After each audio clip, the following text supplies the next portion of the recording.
Welcome to Cloud Expert Audiobooks. Let's understand what is Azure Active Directory and why it is used. Why is Azure Active Directory used? Explanation: Azure Active Directory is an identity and access management system. It is used to grant access to your employees to specific products and services in your network. For example, Salesforce.com, Twitter, etc. Azure AD has some inbuilt support for applications in its gallery which can be added directly. What happens when you exhaust the maximum failed attempts for authenticating yourself via Azure AD? Explanation: we use a more sophisticated strategy to lock accounts. This is based on the IP address of the request and the passwords entered. The duration of the lockout also increases based on the likelihood that it is an attack. Where can I find a list of applications that are pre-integrated with Azure AD and their capabilities? Explanation: Azure AD has around 2,600 pre-integrated applications. All pre-integrated applications support single sign-on (SSO). SSO let you use your organizational credentials to access your apps.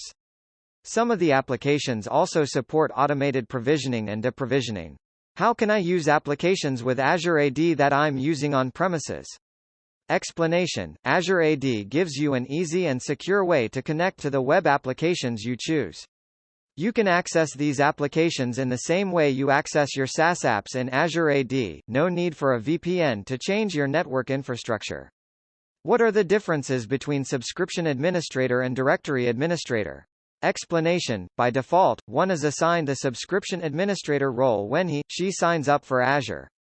A subscription admin can use either a Microsoft account or a work or school account from the directory that the Azure subscription is associated with. This role is authorized to manage services in the Azure portal. If others need to sign in and access services by using the same subscription, you can add them as co-admins. Azure AD has a different set of admin roles to manage the directory and identity-related features. These admins will have access to various features in the Azure portal or the Azure Classic portal.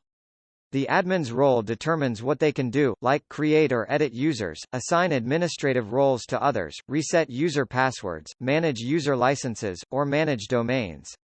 If you like this tutorial, please provide a rating to encourage our team and support us by sharing our Cloud Expert app with your friends.